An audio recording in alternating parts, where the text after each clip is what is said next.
Corpse Party is more than just a really good game.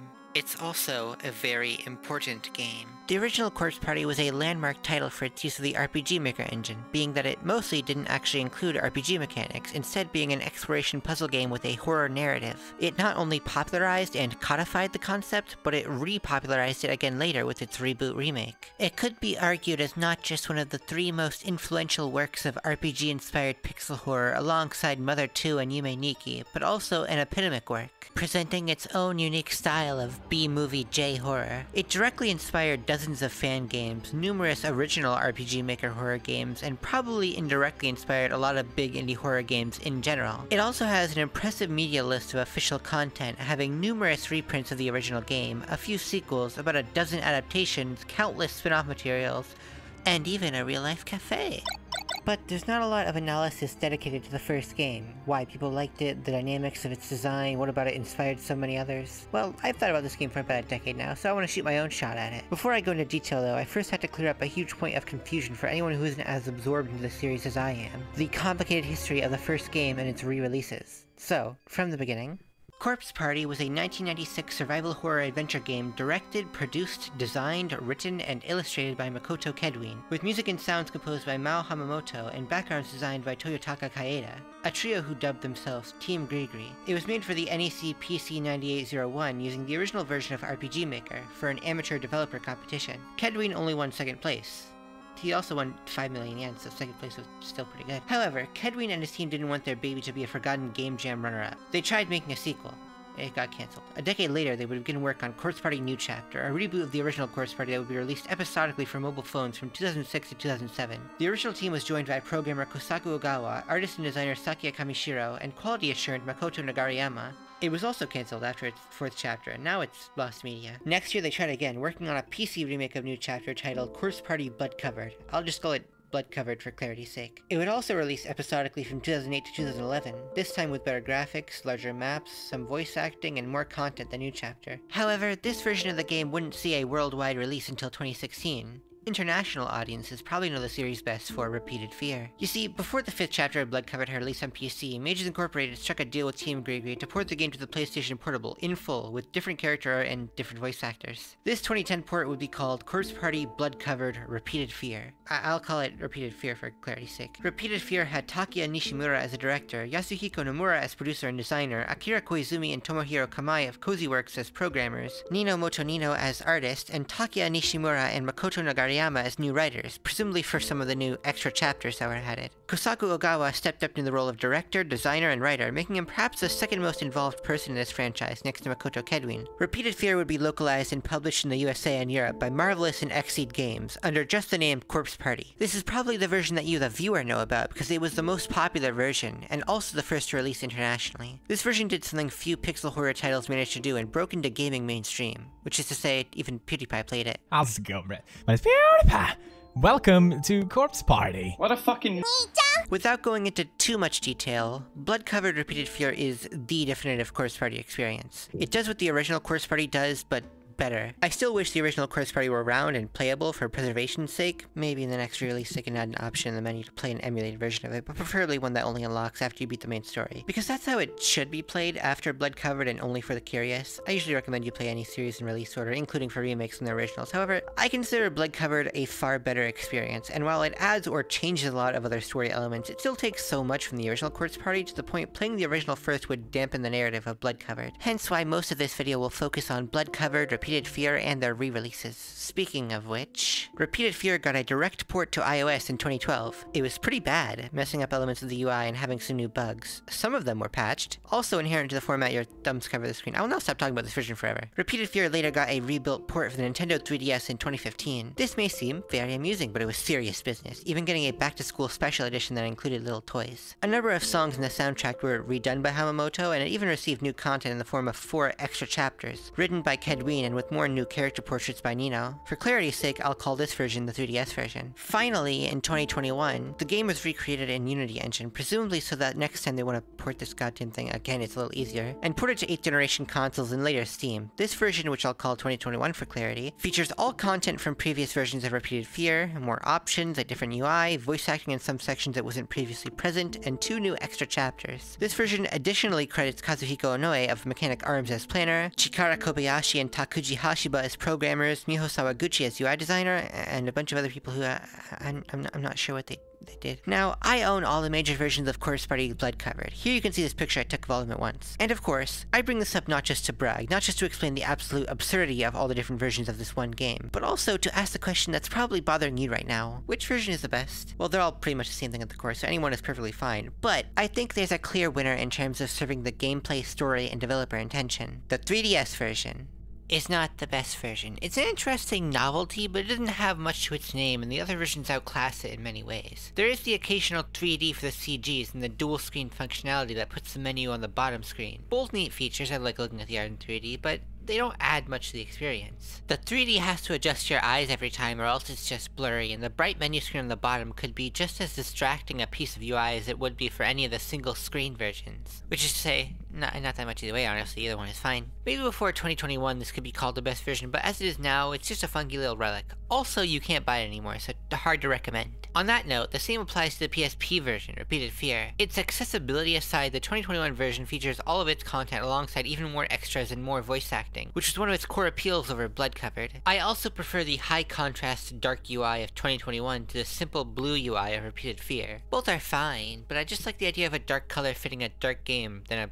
bright blue color for a game that isn't particularly blue otherwise. 2021's bordered UI also puts more focus on the pixel art, centering it over the backgrounds and moving the character portraits to the side so it's more visible in cutscenes. Repeated Fear is a good way to play the game, but it's just not the best. So, in the end, it's the PC releases that square off, the soulful classic Blood Covered and the 2021 Unity remake. Most people I've seen have squarely dismissed Blood Covered out of hand, some even modding the game to have content from Repeated Fear back before the 2021 version came out on PC. But I'll go into detail just to give it a fair shake. First, content. 2021 features more extra chapters, an extended intro sequence, a couple more endings, and a number of additional menu features. However, even if you don't like the new content, there's the UI. Blood Covered uses a patterned cyan and black for text boxes and such. While it's cooler than the simple blue UI in Repeated Fear, it still doesn't do it quite as well as the 2021 UI. In Blood Covered, much of the pixel art is simpler, less detailed, and more colorful. While this does look appealing, for the sake of conveying a haunted, desolate, disgusting setting, I feel the more detailed, grungy-looking pixel art in 2021 is much better. Then there's the voice acting. Blood Covered features much less voice acting, especially in its opening chapters, where it's used primarily in moments the game wants to highlight. Repeated Fear and subsequently the 2021 version features voice acting throughout the entire game, though many of the voice actors were replaced or had their roles switched around. The voice acting in 2021 was also done using better equipment and direction, which I think makes it all the more convincing.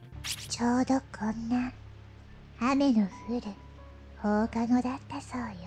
ちょうどこんな雨の降る放課後だったそうよ。うわっ！イエーイ！イエーイ！うわー！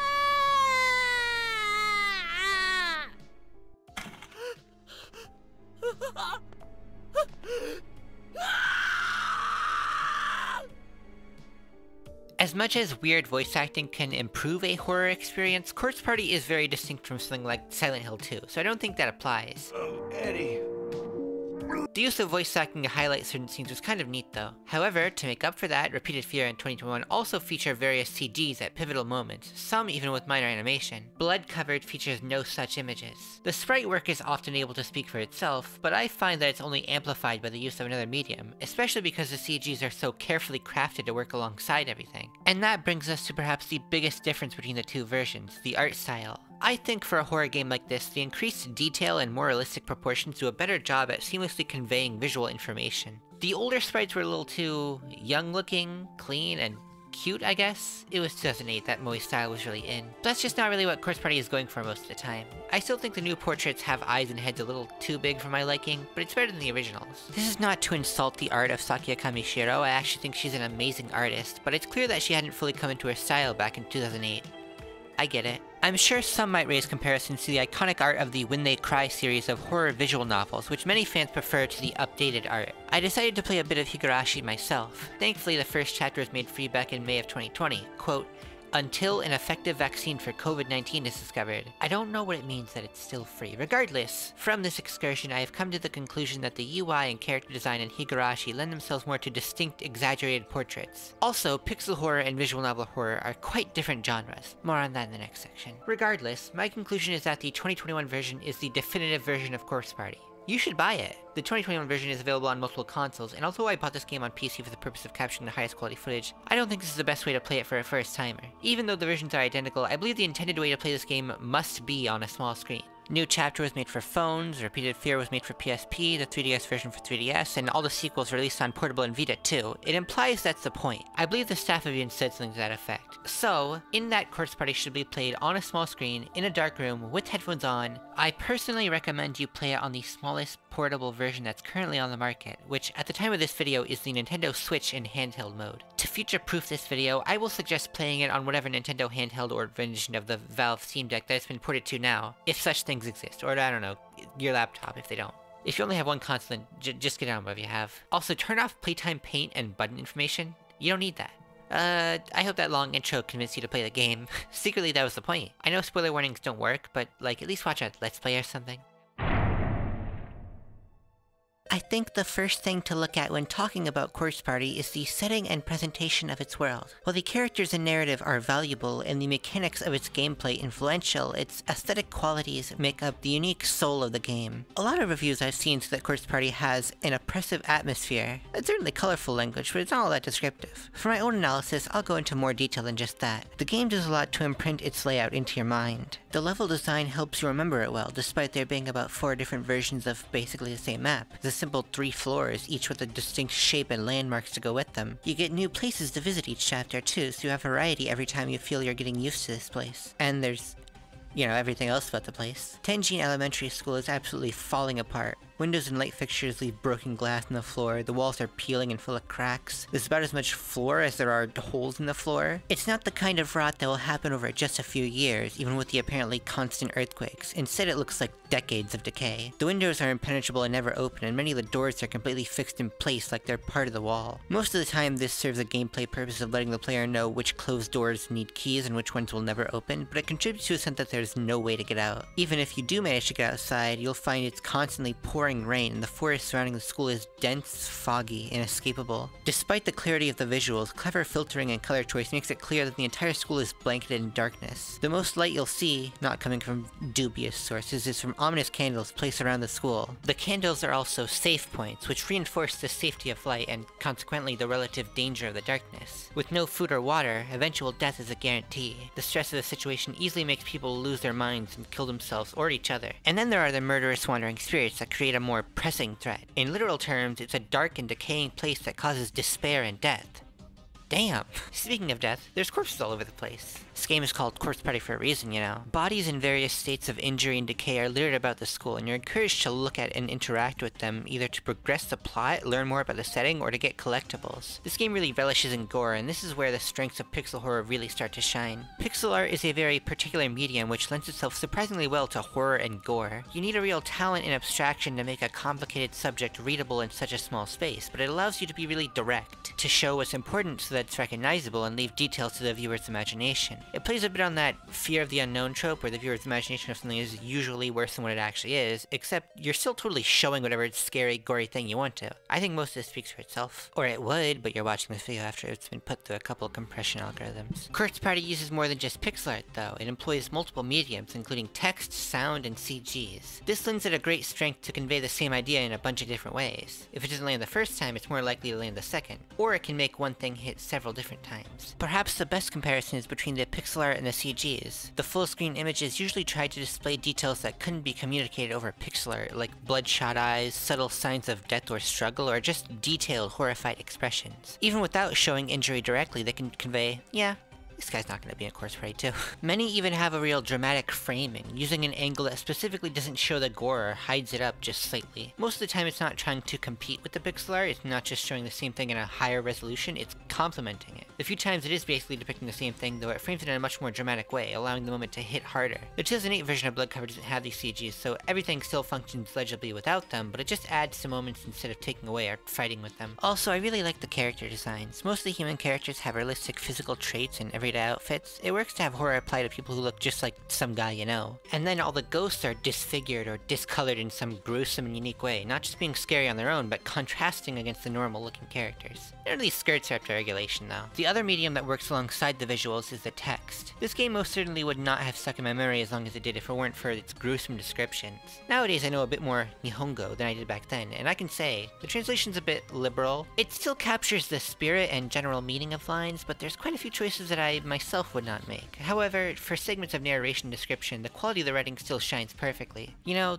a lot of games that use visual novel formats for some reason don't often utilize the strengths of visual novels. Visual novels are perhaps a criminally underrated format of video game, but that's a story for another time. That strength, that tool, is the use of prose poetry, or what many people just refer to as prose. Evocative or figurative language to provide elaborate descriptions. Every time the game says a skeletal corpse with bleach white bones sprawled across the floor, instead of just, it's a dead body, it paints such a clear image. One of the lines that's particularly stuck with me over the years was a description of someone being stabbed in the eye. The sound of a foreign object scraping against her cranium echoes through her mind mercilessly.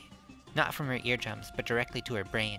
It's such a strikingly unpleasant thing to imagine. The scraping sound, noise echoing inside your head, the idea that you could hear something with your brain? I'm not really a literary analyst, so it's hard for me to explain how good it is without just repeating everything I like. But I think it's self-explanatory. Sometimes writing is so good the game lets it stand on its own, just putting up a black screen and text, and I still think it works. This type of writing melds perfectly with the game's pixel art horror, almost the same way an illustration would work alongside the text in a novel, but, well, with the flipped focus on visuals and text. Both can be ambiguous, or up for the player's imagination to interpret, and combined they paint a more vivid picture. And it's not just the narration that uses text, but there's plenty of writing left behind either by school staff or the dead students that paint a clear picture of the history and culture of Tenjin, or the feelings and fates of the people who died here. The victims' memoirs in particular stand out as verbose records of pain and hopelessness, but I'll talk more about those later. The final medium of the game's presentation is audio. There's a lot of layers to this, so I'll start with the voice acting. Every spoken line in the game is voice acted, and there's some real talent here, both in the actors and the direction. I can't think of any point where the delivery is off, either for calmer scenes where the actors sound genuine and casual, or more intense scenes where they're just screaming their lungs out.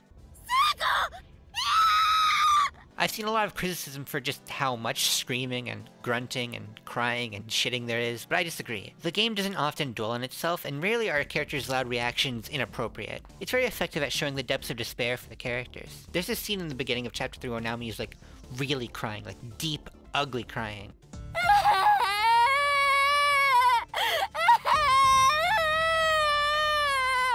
It's obviously effective pathos, and I think it's about the right time in between Chapter 1 and 4 to re-establish how she's going along. There's also how the voice acting is used for the horror itself. My favorite example of this is the penitent spirit doll from Chapter 2, which talks in a soulless, robotic way with static overhead.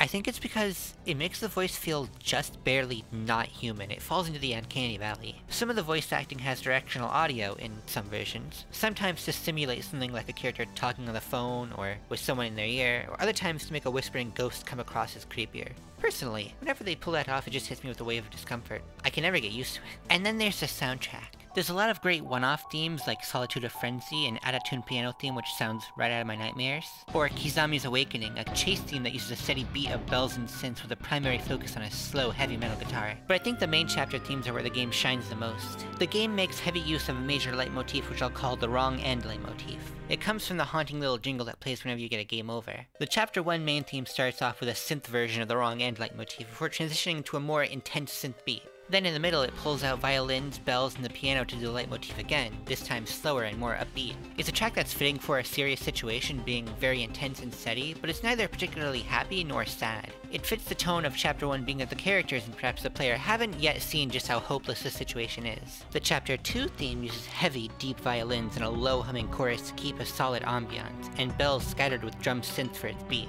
It's an ominous and melancholy song for most of its run, until the bells and violin turn into the wrong end leitmotif, at which point it becomes sort of like a danceable classic song. In context, this just makes it seem dark, like a sinister person acting gleeful over a morbid situation. This really fits Chapter 2, which sees the player and characters in a more hopeless situation and state of mind, as well as introducing some of the major antagonists. Most of the main chapter themes follow suit, except for one. Ray of Hope, the main theme of Chapter 5, is probably the best part of the soundtrack. It plays in a part of the game where the characters feel like they might actually have a chance to escape this situation. It's got a really funky beat underlying high synths in a major key, and it doesn't feature the wrong end leitmotif at all, like the doom and gloom of that song is no longer hanging over them. It's like it's a song from a totally different game, almost. The rest of the sound effects are no slouch either. A few sound effects are a little crunchy and low fidelity, but whenever the game wants to give a big impact, to sell someone being impaled, it really delivers. Sometimes you hear the sound of a fly. I hate that sound. I think that means it's doing its job though.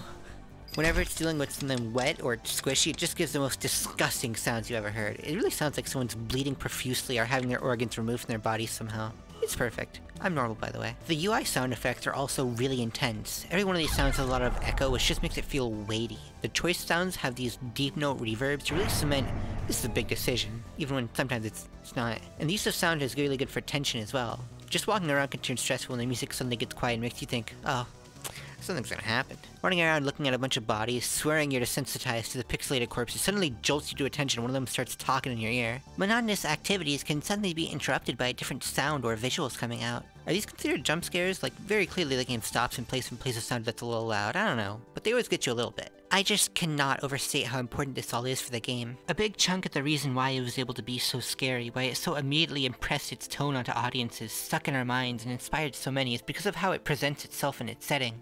So you could say it has a really oppressive atmosphere. Now for an analysis of Quartz Party's mechanics and gameplay. I think the best place to start would be with mentioning Quartz Party's predecessors. Makoto Kedwin specifically cites Sweet Home, Clock Tower, Twilight Syndrome, Resident Evil, and Famicom Detective Club as major influences. The stylistic, supernatural, and horror influences are obvious, but this is also a wide range of genres, from RPG to point-and-click to shooter. Quartz Party seems to be a bit of an amalgamation of these ideas, using logic puzzle gameplay and overarching narrative mystery, exploration elements, and constant danger via traps and enemies. A lot of the conventions that Quartz Party falls into can be accredited to it originally being made with the RPG Maker engine. It has two-dimensional movement from a bird's eye view because that's just how it was. This works in its favor, I think, as controlling a character directly rather than guiding them with a point-and-click style can create a better sense of connection between player and avatar, which is probably the intent. It also gives more reason for the pixel art style to exist rather than everything being a hand-drawn full-screen image. Quartz Party did distinguish itself by not really focusing on RPG combat though. There was an RPG battle at the very end of the original Quartz Party, but it was very odd and out of place compared to the rest of the game. And, of course, it was removed and blood covered, with the only remaining RPG element being health as a listed numerical value, which only really comes up once or twice in the whole game. There's a lot of ongoing debate about the benefits and drawbacks of self-defense mechanics and combat in horror games. While being weak in defense this may seem like a no-brainer for a horror game, it's easier for a game to stop being scary once you've settled into the mechanics. Even well-designed games can fall into this. With combat though, you can not only force players to confront monsters head-on, but the additional stress of resource management can last throughout the entire game. However, I don't think that what little combat it had was really necessary, and I don't think Blood Covered would work if it featured any sort of combat. Most of the antagonists are supernatural beings. It would both undercut their strength and bend believability if you could fight them with physical weapons. Trying to accommodate for combat would just cause other problems, like introducing tons of trash mobs or giving the characters magic, both of which would be very stupid. I think the game is actually very good with pacing danger and difficulty anyway, so it doesn't need it. And there's also the question of resource management. Resident Evil and its predecessor Sweet Home thrive on it, but without health loss or combat, there's little room for it in Quartz Party. The only equivalent would be the Power Stone and scented beads that can optionally save you if you get caught by a ghost, which can basically only happen if they trap you by surprise, but they're just one-offs. Perhaps the permanent death of party members counts as a resource to manage, and in that case the original Quartz Party did that, however lacking any combat or character-specific abilities besides Kizami's pick up a shelf. Character deaths were molded to fit the narrative instead of gameplay and blood covered, and unintended demise resulted in a game over. The only other idea that comes to mind would be the videotape system in Cat in the Box, where you have to rush in saves based on what part of the game you think is going to kill you.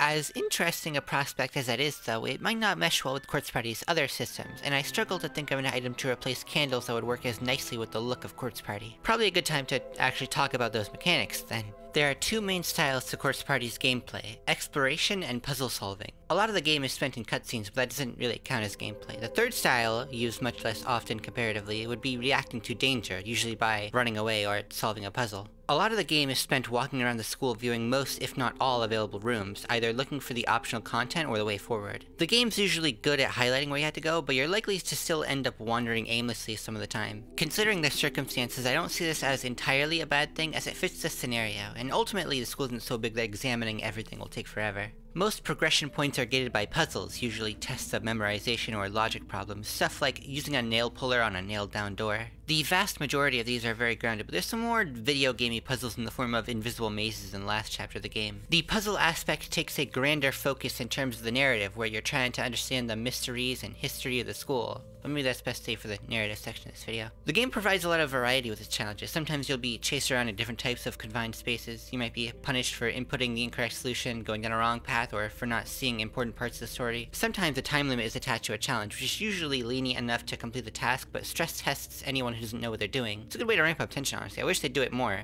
Wait, no! To punish the player, Corpse Party makes use of a system called wrong ends. Most of the time the wrong end only serves as an extended game over rather than a legitimate alternate ending, simply killing off one or two of the playable characters and leaving loose ends for everyone else. The first wrong end you can encounter shows this off pretty well. You basically just die because you ran out of health. Only in the final chapter do some wrong ends wrap up the story for every character. Either way, wrong ends can last a pretty long time, with some even having unique playable segments after they've been activated, making them unconventional as a typical punishment state. I'll talk more about that later though. So what do these mechanics contribute to the horror that Corpse Party is going for? And I think the answer is that exploration puzzle games simply make you pay attention. When you have to navigate a space, you think about the environment and visuals. When you have to solve puzzles, you think about the elements of the setting and their context. The mystery narrative and the constant danger also encourage you to focus and stay vigilant, and this really helps it out. A lot of horror is ineffective if you can just look away, not think about it. While playing this on stream, some of my viewers told me I'm gonna mute and look away for a while during some of the more gory, drawn-out scenes. But the way this game is set up, if you're actually playing it, you can't really avoid this kind of stuff. Anything you don't pay attention to can come back to bite you.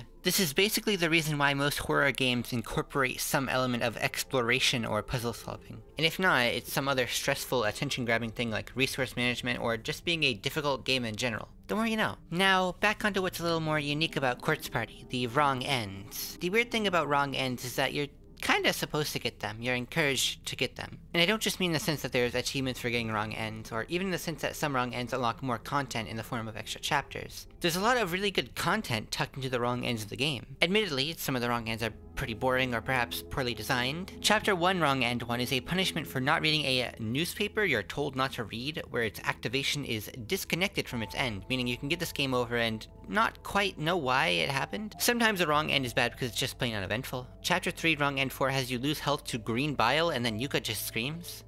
That's it. Sometimes you get a wrong end because you're in that bug pool invisible maze so you have to run through in 20 seconds and you accidentally walk into the spot and you back to the start.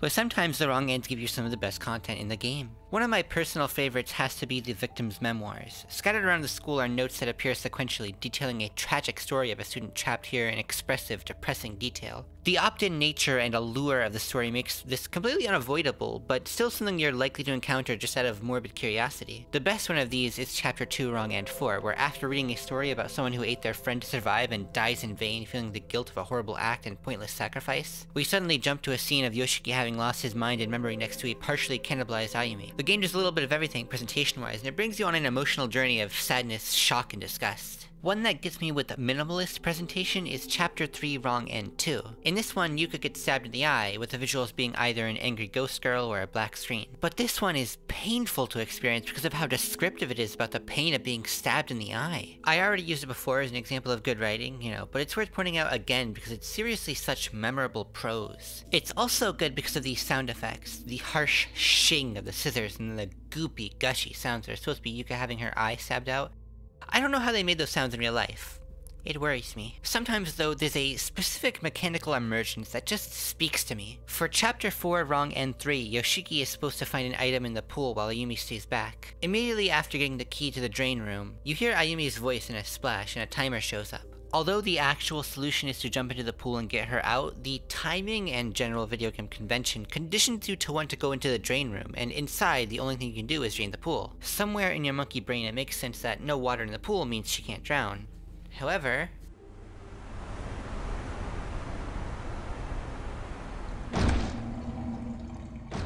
you are immediately filled with the sense that you just screwed up, realizing only in hindsight that this was very obviously a dangerous thing to do. And then, knowing full well what you'll see out there, you have to walk out anyway. You know what? Maybe she's fine. No, probably not.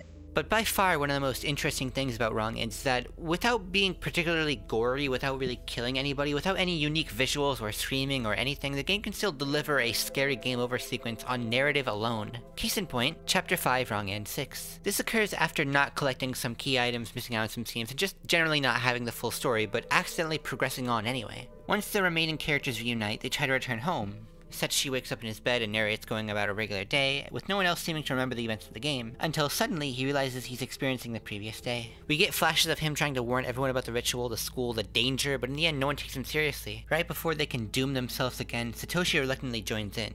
Cut to game over. Now you're in Murder Groundhog Day. It's like Happy Death Day, but Nihon no video game. There's actually a lot of weird choices that go into Wrong Ends. Chapter 4 features an extra end, which is pretty obscure to activate, but shows 30 minutes of cutscenes detailing important moments for Yui Shishiro-sensei, including her death scene in Chapter 5, which is supposed to be her actual canon death, even though this whole ending starts with the definitely not canon death of Naomi. Perhaps the most baffling of all, and arguably a very good ending otherwise, is Chapter 5 Wrong End 2. You can get this either by getting caught by Kizumi during the longest chase in the game, or by choosing to stay in the real world. Either way, Yuka ends up dead. The game then goes on for over an hour before cutting to Wrong End, even showing some scenes that are actually just in the true end. Again, really good narratively, but I can only imagine the utter confusion a person would experience if they didn't know that this was supposed to be a wrong end the whole time. Most of the wrong ends, even in Chapter 5, don't go on so long and aren't nearly as elaborate and complete. So yeah, you probably want to get some of the wrong ends. I'd argue it's very much encouraged by the game, which may cause you to ask, doesn't that devalue it as a game over or punishment system? Can it be both a punishment to avoid and an incentive to encounter? Well, I think it's sort of the same as how the exploration puzzle gameplay amplifies the horror. Same thing with the name tag collectibles. It's a system that rewards you with a collectible list of information for examining corpses, which means the game wants you to look for its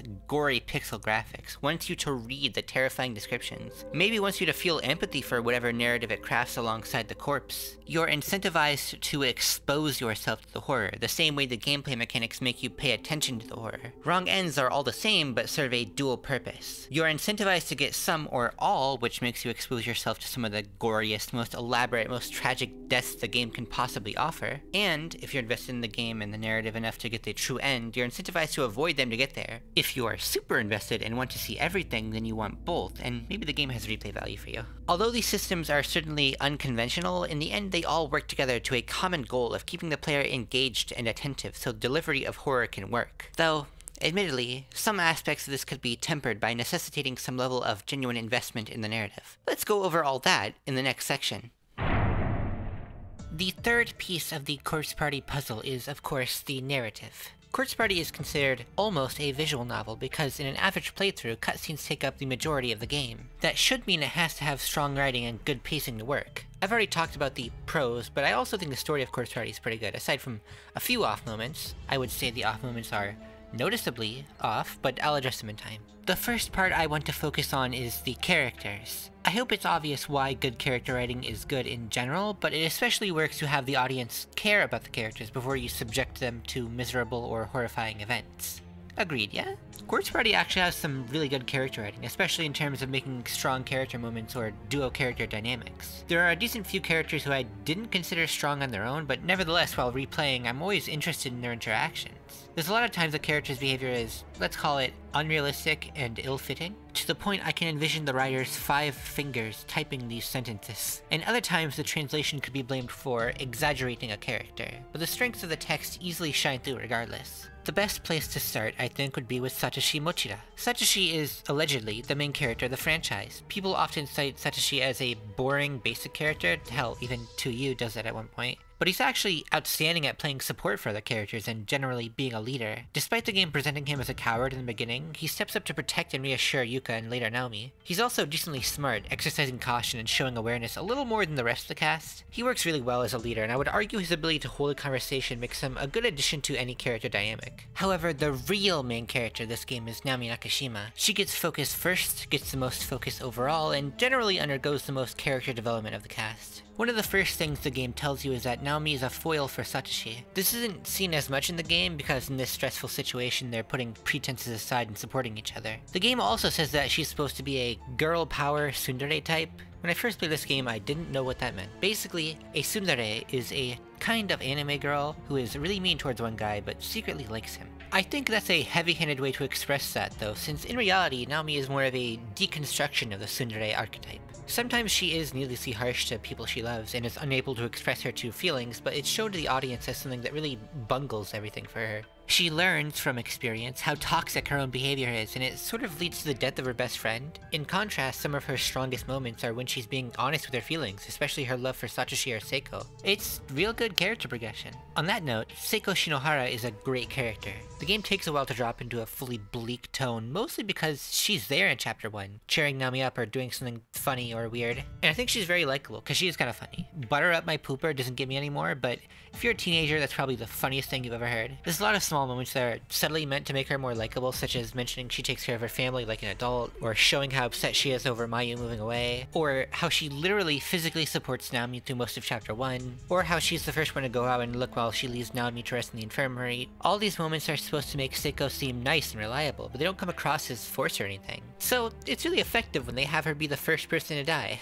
Her death is felt throughout the plot, with it having drastic effects on Naomi, and with memories or mementos of her coming up throughout the whole story. The text message she never sent to Naomi is especially good, even though it's really whiplash-inducingly silly. It works as a reminder of her personality, and it comes at a time where the characters start to have hope they can escape again. On the other side of the main cast is Ayumi Shinozaki. She's quite possibly the most flawed character. I don't mean that I don't like her, or that she's poorly written, but that if there were a list of character flaws, she would have the biggest list. This is a good thing. She's a mess in a way a real person might be a mess. In the same light as she is flawed though, she also shows positive traits. She can barely handle a situation and struggles under pressure, only ever finding courage when one of her friends is in danger. She fails to plan ahead, and her selfless disposition often ends up getting her or her friends hurt. She's also quite susceptible to possession. On the flip side to all this, she's civic-minded and also very knowledgeable, the real book smarts of the group. All things considered, she's a good foil for Satoshi, who's typically cowardly but shows leadership skills and emotional intelligence in this dire situation. And also for Yoshiki, who's more pragmatic and generally able to keep a straight head, but is a little more selfish and maybe not as smart. She has so much going on. She could be the main focus protagonist and the game would still function just fine. However, I particularly like her dynamic with Yoshiki Kishinuma. Yoshiki is probably the most likable character of them all. Despite looking like a delinquent, he's actually pretty kind-hearted and easygoing. He's blunt and a little thick-headed, but those come across as endearing when most of what he's doing is helping out. He also has a more motivated reason for his actions beyond just survival. A bit into Chapter 2, his backstory is shown, in that he was about to fight a teacher, but Ayumi stepped in, tricked the teacher into leaving, told him off, said that she cares, cried at her own impassioned speech because she's a nerd, and then smiled at him. Yoshiki immediately fell in love with her. This is extremely realistic because if a woman does one nice thing for a man, he will remember it for his entire life. So, more than anything, he's motivated to protect Ayumi. He puts himself in danger a lot, and even sometimes exposes his vulnerable side to get through to her. He's kinda getting cucked by Satoshi though. Ayumi always mentions how she wishes he were around, which is good for character writing. It means he has to work hard for his motivations. Not so good for Yoshiki though.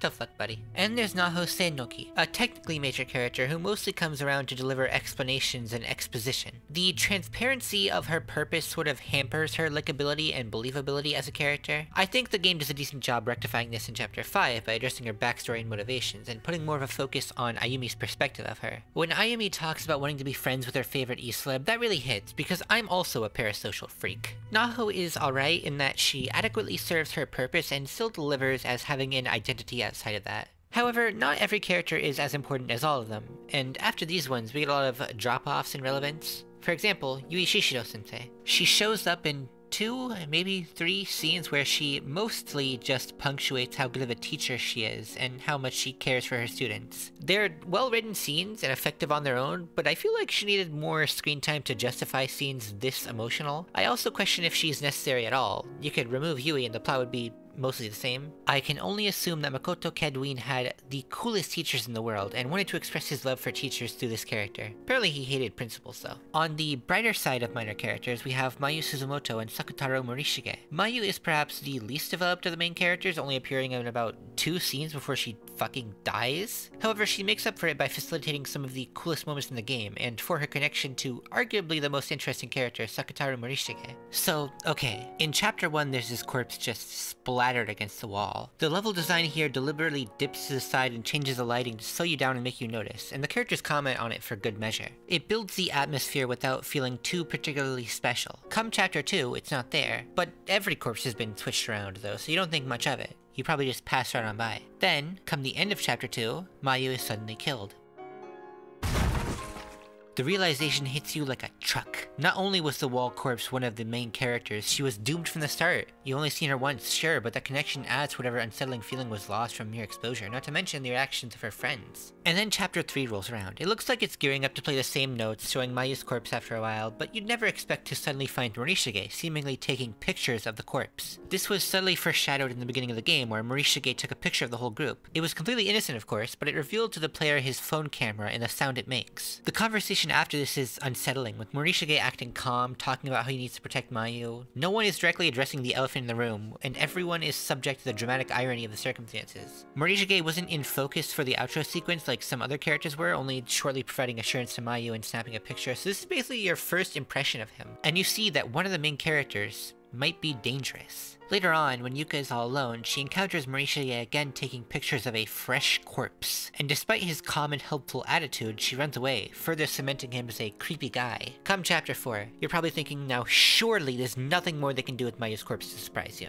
Yoshiki and Ayumi refuse to even go near it. Later, they're tasked with getting an item, which they're told is under Mayu's corpse. They can't bring themselves to do it, and suddenly, Morishige comes by and hands over the item. It not only alludes to a really horrible event, it further characterizes Morishige as totally unhinged, and further adds the inevitable ironic twist that he's to learn of. First of all, Ayumi and Yoshiki could have told him and stayed by his side as he processed the revelation, but he shocked them so much that they didn't even think to mention it. Finally, Chapter 5. We get one last scene that establishes Morishige's motives and mindset, as well as elaborating on his relationship with Mayu. Mayu admires Morishige for his talents, and also thinks he's cute. She clearly likes him. Morishige is otherwise not well liked, so he quickly falls for Mayu, even saying if it weren't for her, he probably wouldn't be alive right now. This is extremely realistic, because if a woman does one nice thing for a man, he will remember it for the rest of his entire life. And then, in as dramatic a fashion as possible, we get the payoff to Morishige learning about Mayu's death.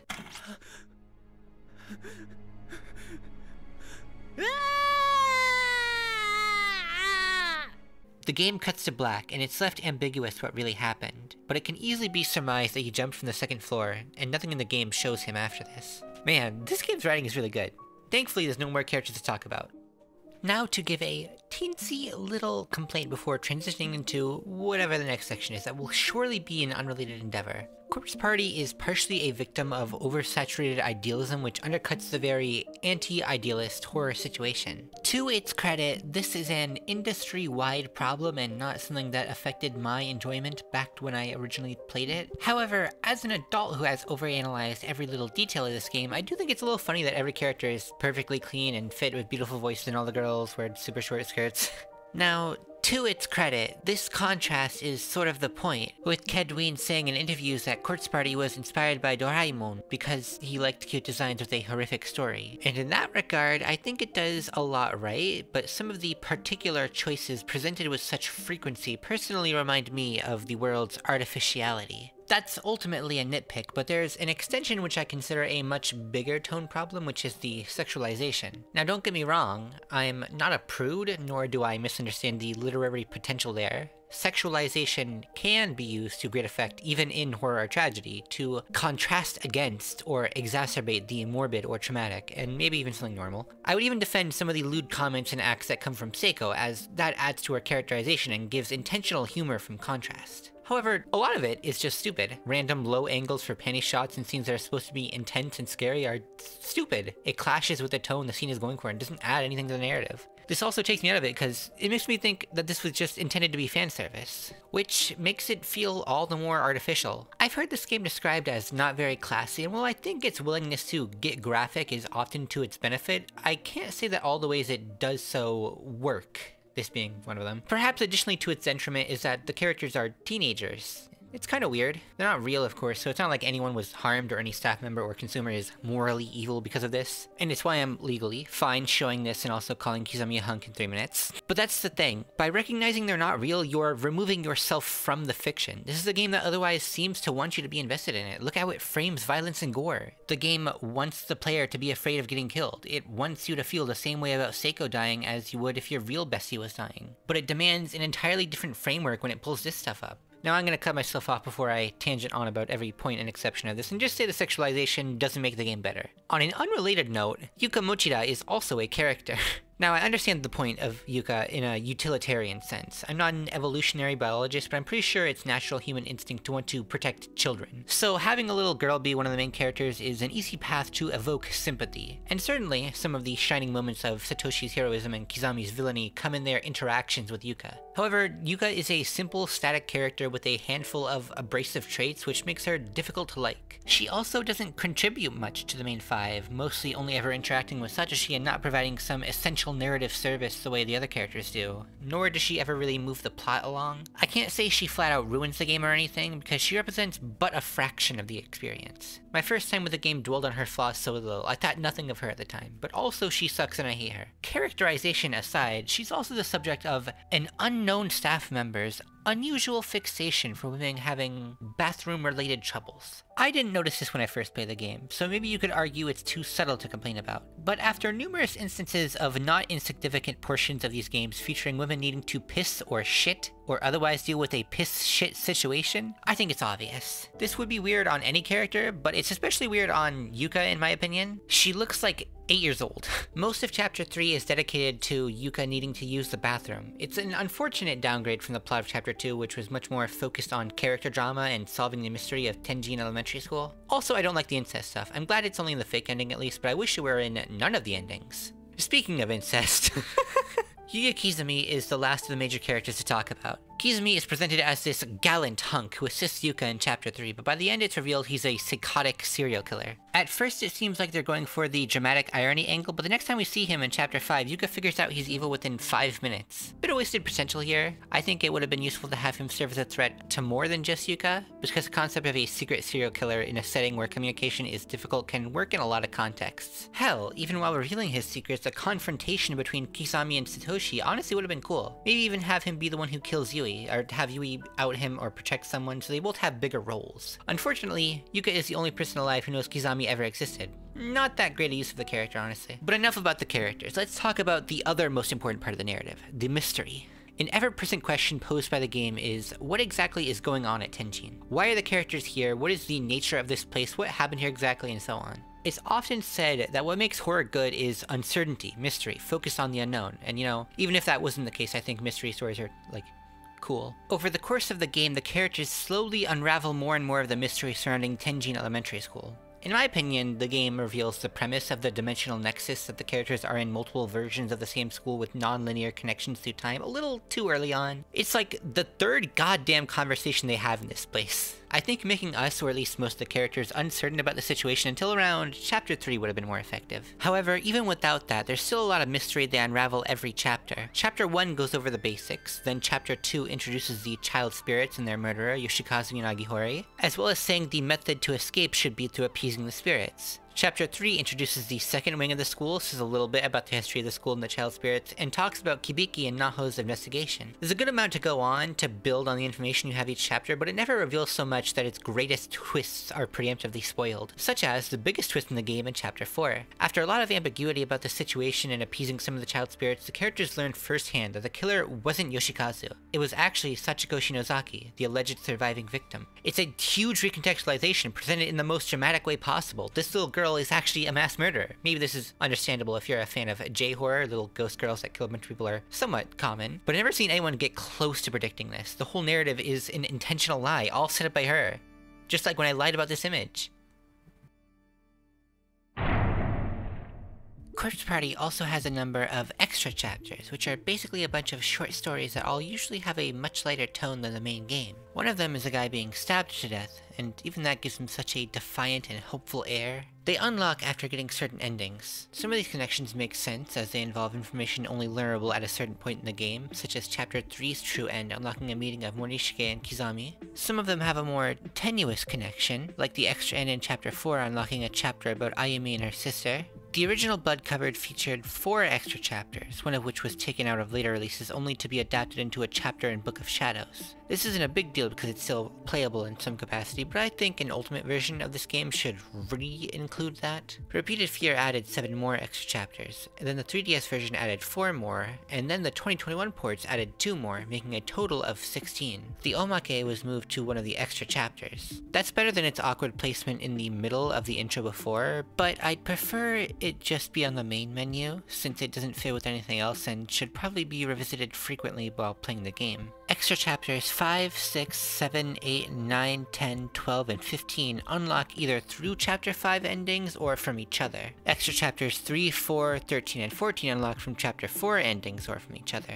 Extra chapter 16 is the only one unlocked from the start, but it says who one of the survivors is. The vast majority of these extra chapters are clearly meant to be played once you're far into the game or after you've beat the game, implying they're not so much attempts at endearment and humanization for those unconvinced by the main narrative, but rewards for fans who really want to see the characters in different scenarios. It's a little hard to fit them naturally into this structured review, so I'm taking this section of the video as an aside to give a short little review of every one of them. Extra spoiler warning, I suppose. Extra Chapter 1 expands on the mysterious screaming bathroom stall by showing that it's actually a gentlemanly ghost named Shimoda. You play as some characters who are nameless corpses in the main game, trying to find his missing hat and glasses. I'm not sure about the mechanics of ghost clothing in this universe. This is expanded in Extra Chapter 11, where Nana returns to Shimoda after losing track of her friends. Doing this twice feels a bit like treading on the same ground, though I appreciate at least that this was made its own thing instead of forced into Chapter 1 as a mandatory extension. Nari and Chihaya feel like characters in the middle of an arc that never finished and never got to start, and Nana feels fairly plain.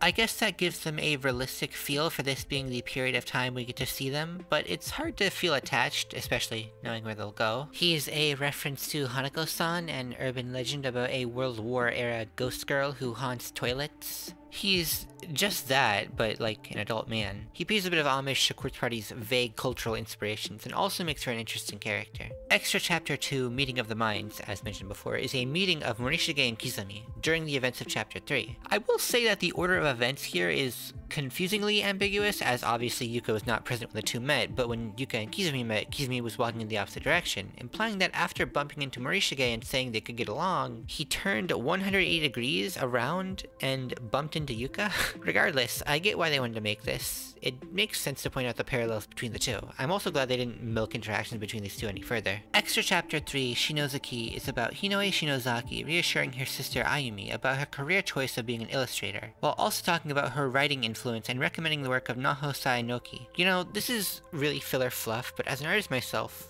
hearing this reassurance kind of works on me. Extra Chapter 4 shows some of the Byakudan students playing a dating sim. I question why this is here.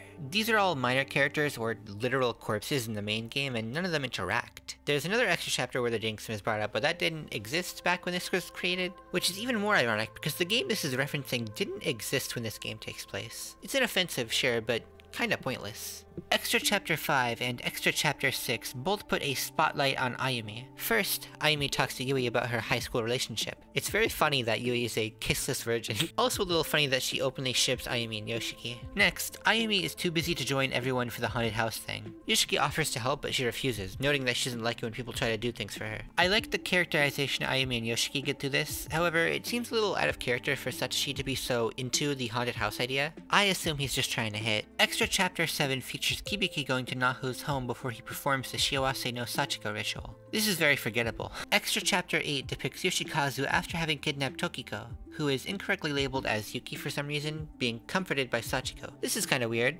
I think that's the point. I'm also not sure what the point was though. Extra Chapter 9 shows an encounter where Yoshiki steps on Morishige's glasses and then has to help him get his way around to a spare pair. Mayu notices them and, slightly embarrassed, goes away without revealing herself. I would classify this as slightly lower on the Fujoshi bait scale than Extra Chapter 2. It also feels a bit out of character, like Yoshiki is particularly dumb and Morishige is particularly snippy. Completely in character for Mayu though, I believe this. Extra Chapter 10 shows that the scented beads you could get to Satoshi were a sign of love.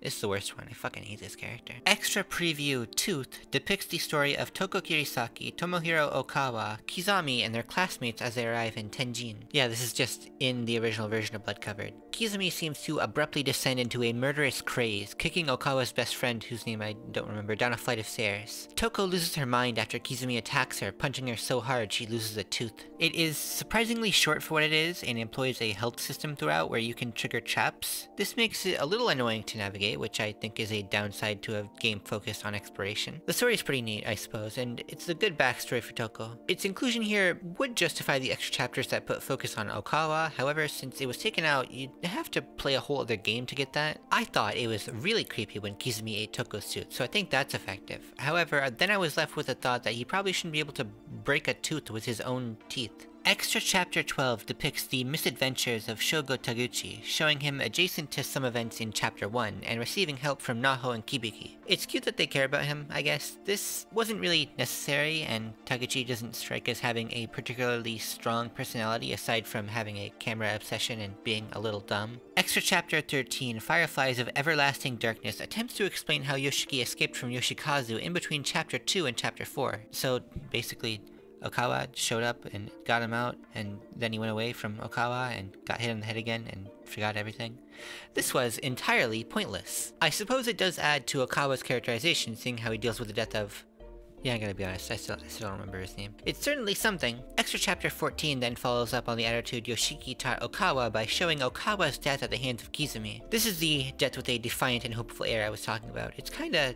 That's just kind of what it is. I feel bad for that random girl. Extra Chapter 15, After Effect, is the best extra chapter, and it's not even a competition. If there's any that you play, make it this one. Well, you have to play through one of them to see this one, but still, try this one. This starts seemingly at some point in Chapter 5, with Yoshiki and Ayumi separated. Yoshiki tries to find Ayumi, while Ayumi aimlessly wanders, reminiscing on her memories of being with Yoshiki. They reunite in the main classroom, and Yoshiki communicates over chalk, before realizing he died, burnt by the anatomical model. This is a continuation of Chapter 5 Wrong End 1, which itself references ending B2 of the original Quartz Party, which was pretty faithfully carried into the original version of Blood Covered, but altered into an instant game over in Repeated Fear. And also, it's a nod to the continuity of Book of Shadows and the anthology, wherein it's all but confirmed this is how Yoshiki dies in the spin-off timeline. Really, this is a rewarding option to cover no matter what part of the series you're a fan of. They start to honestly express their feelings for one another, and Ayumi asks Yoshiki to protect her and stay by her side. Yoshiki starts to say he loves her, but stops himself. He's a ghost who will be absorbed by Tenjin, and she has to return to the world of the living. He knows it would be an emotional weight to know that, and he just wants to protect her after all. And so, that's what he promises. I stand by the fact that Yoshiki and Ayumi have the best dynamic, and seeing this alternate scenario really hits the emotional beats for anyone who likes them and their motivations. Extra Chapter 16, Geranium, is a story starring all new characters Mikushi Ayume and Ryoka Iwami. It makes it known that it's set far after the events of the first game, referencing the Tenjin survivors as something of the distant past, having Miku be a middling live streamer, and mentioning a quarantine period for a virus. It's so uncanny for this 2008 game to do that. I like Miku. She has a varied set of character traits that the game establishes in a short amount of time. She carries as well as she can carry during this time. However, she really didn't have to put herself in danger for spooky stream content. She could have played Higurashi. It's free until a vaccine is discovered. Ryoka doesn't leave as strong an impression, but she's not around for much anyway. I do not like Lab Coat Man, but it's funny to see how he dies. Also, this sort of spoils what happens with Satoshi, since it's available to play from the start. Why'd they have to dox him? That's sad. I'm sure eventually there will be more context to this, but as it is, I question what any of it means. Alright, that's all of them. Here's my tier list.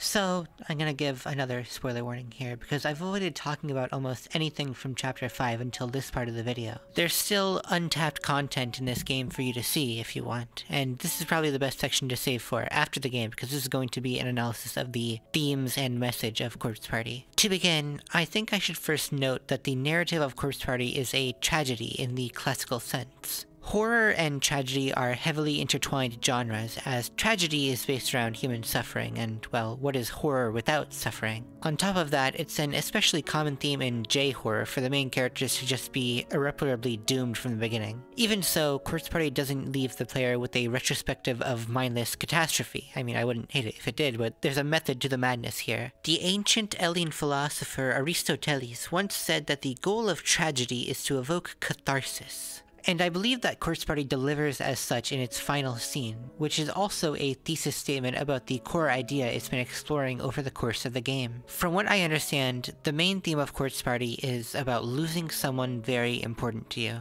I might argue that this theme is present in not just Corpse Party Blood Covered, but also the original Corpse Party, although they are relegated mostly to the alternate endings. The most obvious part of this theme is death, but it goes a bit beyond that. Even at the start of the game, the characters are trying to deal with Mayu moving away. Realistically speaking, Morishige and maybe Ayumi will see her a lot when they're adults, but for everyone else, it's going to become a rare occurrence. Same for the friend group as a whole. And so they do the Shiawase no Sachiko ritual, to feel some sense that they'll be friends forever, always together, linked by fate. But instead, they're punished for this, completely unknowingly dooming them to suffering. It doesn't come as a punishment for just happening to stumble upon a haunted ritual, but for going against the themes of the piece, for being unable to accept loss. And maybe that's a bit of a stretch, but really if you go looking for it, it's surprising how much of this game focuses on characters dealing with loss. The entire story of Morishige is basically that he's completely unable to deal with the loss of Mayu. Even being separated from her has reduced him to some sort of necrophilic schadenfreude. And when he finally does learn the truth that Mayu is dead all along, he falls to grief and despair and immediately kills himself. It's a heartbreaking display with the incredible voice performance.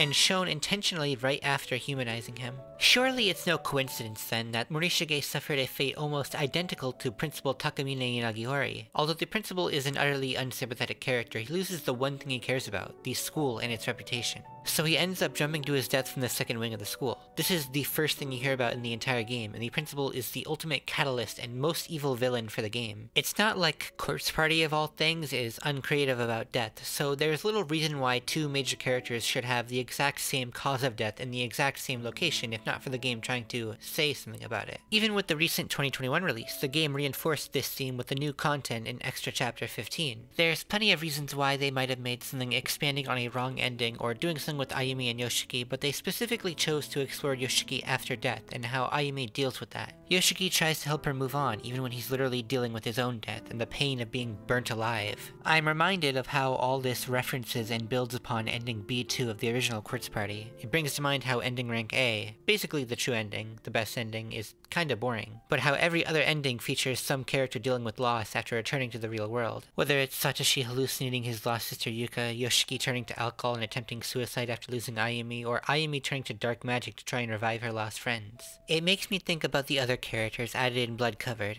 At first, when I, as a teenager, learned that the core 5 were the only ones in the original game, the extras came across as throwaway additions, only there to get you attached and then die. Now I realize their true purpose was taking the ideas in the original Corpse Party's bad endings and putting them undeniably and unavoidably in the true ending. Now, no matter how hard you try, you can't avoid dealing with death, with losing someone you love. And I guess that's true to real life, and it also makes me think, maybe the reason most people think Satoshi is boring is because out of every living character, he deals with the least amount of loss. He still has his sister, the girl he likes, and his best friend by the end of it, and it's not like he was particularly close with anyone else. And then in the endings where he does deal with loss, most of the time it's Yuka. And of course, adding on to all of this, there is the main antagonist, Sachiko Shinozaki. She's a different side of the coin, opposed to despair.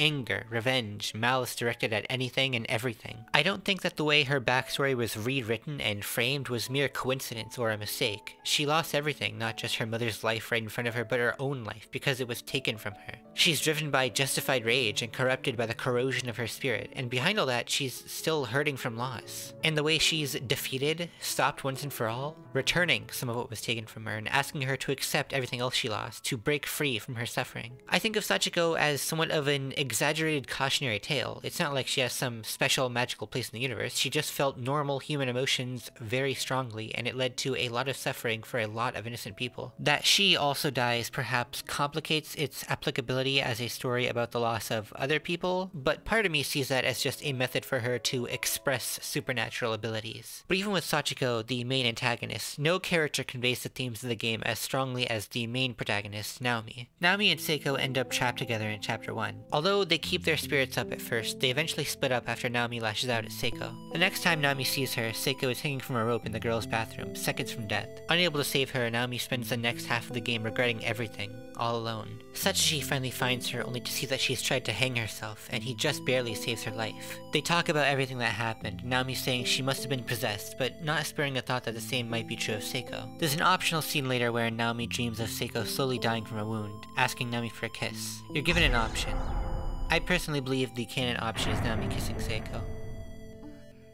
Seiko cries, admitting she doesn't really want to die. Naomi then wakes up, questioning the dream. I believe the intent of this scene is that it's Seiko communicating with Naomi through her dreams, but it's possible it's also a product of Naomi's guilt, that her mind is stuck on Seiko. Either way, Naomi is left feeling even worse. Around the middle of Chapter 5, Naomi returns to the girl's bathroom, from a secret path to the stall where Seiko died. She once again blames herself, but Sachiko reassures her by showing an unsent text message from Seiko's phone. Seiko forgave her outburst and wanted them to make up. She wouldn't have ended her own life. It had to have been taken from her, somehow. Later, in the deepest layer of Tenjin Elementary School, Naomi runs off, chasing after Seiko's body while the others find and appease Sachiko. All she finds is a TV with the last thing Taguchi recorded. Sumi, in this context meaning sin or crime. It shows Taguchi walking up on Seiko being hung, and Naomi is the perpetrator. She, seemingly possessed, had no memory that she had done it. The game cuts after this point, refusing to show what happened to Naomi, only showing her reuniting with the group later. They all escape Tenjin, cautiously returning home and promising to show up to their own school tomorrow. But the game isn't over, instead giving one final cruel twist for the survivors. The next day at Kisaragi Academy, the player is shown snippets of conversation. No one remembers the people who died inside Tenjin Elementary School. It's like they never even existed. In the original Quartz Party, Ending Rank A, the best ending where no one dies, features the only epilogue that focuses on Naomi. If Yuka dies, the game focuses on her and Sachiko. If either Yoshiki or Ayumi die, the game focuses on those two. In this ending, though, Naomi talks to Sachiko in their classroom. She expresses concern for Sachiko, the girl in red, but Sachiko tells her not to worry, as her spirit was appeased. Naomi then implies that she likes Satoshi romantically and asks if she feels the same, before backing out and telling him to forget about it. She then goes and plays piano for him. That's the entire ending. That sure was scary. We should date. Here's my debussy. Quartz Party Blood Covered has a similar scene where Naomi talks to Satoshi during the game's true end in a classroom. But the comparison is otherwise night and day. Naomi doesn't talk about Sachiko or wanting to date Satoshi or even about playing piano. She instead explains what happened to her inside the school. After learning about her sin, she begins to fall to despair. Those who fall to despair in Tenjin Elementary School may have their souls assimilated by it in a process called darkening. The specifics are somewhat ambiguous throughout the main story, but here, with the black aura consuming Naomi, it's obvious that's what this is. But as she cries and blames herself, her phone goes off. It's the text message Seiko tried to send her. She tries to ignore it at first, but the phone keeps chiming. The message keeps sending. The translation of Nakanari's show is a bit loose, but it's a more direct statement of intent in this moment. No hard feelings. The song Yami ni Nureta Catastrophe kicks in as Naomi begins to understand. Her denial fades away into tears, telling Seiko she loves her. The scene returns to Naomi with Satoshi. Naomi asks if Seiko really existed. Satoshi says she did. She was real. The last line of the game is Naomi wishing she could talk to Seiko just one more time. In the beginning of the game, Morishige took a picture. It was like capturing this moment in their lives with friendship and happiness, something they lost on that day. And the game only shows it to you once it's already gone. The game delivers its final hit of narrative catharsis right after stating in no unclear terms its central messages. Live, for the dead would want you to. Hold on to your memories of them, because that's all you might have. And make sure you don't end up having any regrets. You know, the funny thing about that is, I first played Quartz Party on the PSP back when I was somewhere between 10 and 16. It was a time in my life where I was getting into horror, getting into ACG, and generally finding myself a real Erickson's 5th stage of development moment. It dug itself deep into my fragile adolescent skull, but I can't play it anymore. The battery's broken. I had to take it out because I thought it might explode. This is probably the worst way to play it anyway, but there's still a part of me that misses it. I wish I could have shown myself with that version for real. It was a real tastemaker for me, and I imagine it was the same for a lot of people too. I mean, I've not only known firsthand a lot of fans who loved the game back then, people who are into it even now, but I've also seen people who were inspired by what Quartz Party did and ended up making up entire games of their own because something about Quartz Party made them realize what they could make themselves. And I can't imagine what else there is to credit other than the effectiveness of its presentation, the strengths of its mechanics, the quality of its narrative, and the value of its messages. Quartz Party may be forgotten by many, it may be overlooked by the analysts nowadays, but it really changed the landscape of RPG Maker games and indie horror. Which is why I can say, Quartz Party is more than just a really good game. It's also a really important game to me. Even if I don't love all of it, every time I look back on it, there's something more I find to appreciate. And so, I'll keep a hold of those memories. And that's the video! This was the longest thing I've ever done. I'm writing this in the script before I've even finished the last two sections because I already know it's going to be that long. It was also the first time I didn't ask a bunch of people for feedback on my scripts. Obviously, I still have to thank my husband for financially supporting my endeavors, and Animal Jason for joining me during the live streams, and some of the music used was made by Min Modulation. But other than that, this was the first video that I can say it was all my work, unfiltered. I can only hope that you enjoyed it. Oh, and I was gonna get the figures from the Back to School edition, but it turns out that would cost a lot of money. Normally, I would be willing to fork over needless amounts of money for useless shit, but unfortunately, this video cost a lot to make already. But hey, if I ever do another Quartz Party video, I'll try to have the little toys. Until next time, bye-bye.